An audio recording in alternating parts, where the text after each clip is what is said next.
করেছিলাম মহামায়ার ইচ্ছায় 10টা থেকে অনুষ্ঠান আরম্ভ হয়েছে। এবারে সাধু মহারাজদের মাল্যদান এবং সাধু মহারাজরা কে কোনখান থেকে এসেছে সেটার পরিচয় হবে। তস্मै শ্রী গুরুবে নমঃ। তমতিমরতনম সর্বদা সাক্ষীভূতম ভবাতীতম মূলং গুরুপদম মন্ত্রমূলং গুরুবাণীর বিদ্যাধরণম তমেব তমেব সর্বং মম দেব দেব তমেব। ओम नमः शिवाय। ओम नमः शिवाय। शांति ओम शांति। जय जगद्गुरु के जय। ओम अमरनाथ श्री जगन्नाथ मद्गुरु श्री जगद्गुरु मोगात्मा सर्वभूमा ध्यानमानं गुरुर्मूर्ति पूजामूलं गुरुर्पदम् मंत्रमूलं गुरुर्वाक्यं मोक्षमूलं गुरुकृपा। কন্যদের আশ্রম কন্যদের থেকে কবি পুরন মহারাজ কালকি মহারাজ উনিও নবদ্বীপ থেকে এসেছেন। নবদ্বীপ থেকে এসেছেন সর্বানন্দ ভারতী এবং রামানন্দ মহারাজ।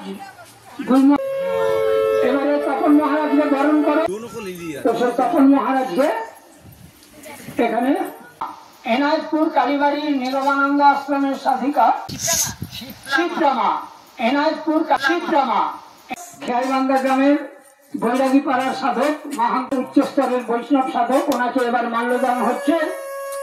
তারপরের জন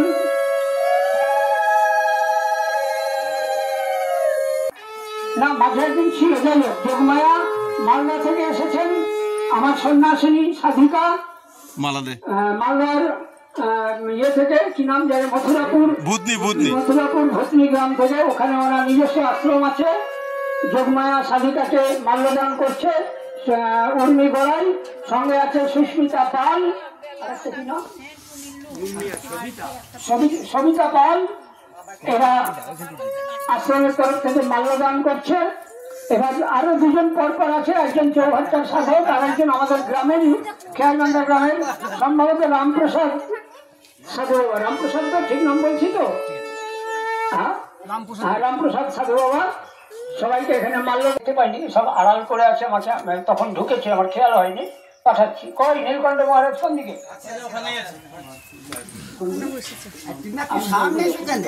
পরবর্তী প্রেসিডেন্ট মানে আমার পরে তোমরা যারা তারাপীঠ আশ্রমে যাবে এখন তাকিয়ে দেখো, যাকে মাল্যদান করছে তার নাম নীলকণ্ঠ মহারাজ। আমার পরে ওই আমাদের তারাপীঠ গৌরানন্দ যোগ সেবা মিশনের অধ্যক্ষ হবে, সেরকমই দলিল করা আছে। আর এবারে কঙ্কালীতলার আমাদের এসছেন কাজল মহারাজ। উনি ওখানে বসে পরমানন্দ মিশনের দীক্ষিত। যারা বনগ্রাম পরমানন্দ মিশন মেমারির ওখানে নাম শুনেছ, এই পরমানন্দ মিশনের মহারাজ উনি কঙ্কালীতলায় থাকেন। কঙ্কালীতলার কাজল বাবা। আমাকে অনেকেই প্রশ্ন করছে, বাবা এখানে সাধু সেবার আজকে হঠাৎ উদ্দেশ্য কি? চতুরাশ্রম মানে জন্মের পর 25 বছর সে গুরুগৃহে যাবে, ব্রহ্মচর্য পালন করবে। 25 বছর পরে ব্রাহ্মণ ক্ষত্রিয় বৈশ্য এই 3 জাতিরই 25 বছর পর ফিরে আসবে, গৃহস্থাশ্রম গ্রহণ করবে, মানে সমাবর্তন উৎসব হবে।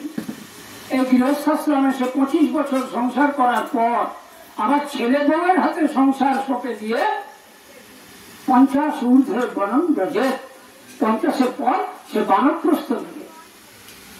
এই বানপ্রস্থ নেওয়ার পর 75 মানে 70-75 আরো 25 বছর পর সে সন্ন্যাস নেবে। চতুরাশ্রম ব্রহ্মচর্য গার্হস্থ্য আর বৃদ্ধাশ্রমের পর বানপ্রস্থ আশ্রমের পর সন্ন্যাসের অধিকার কার আছে?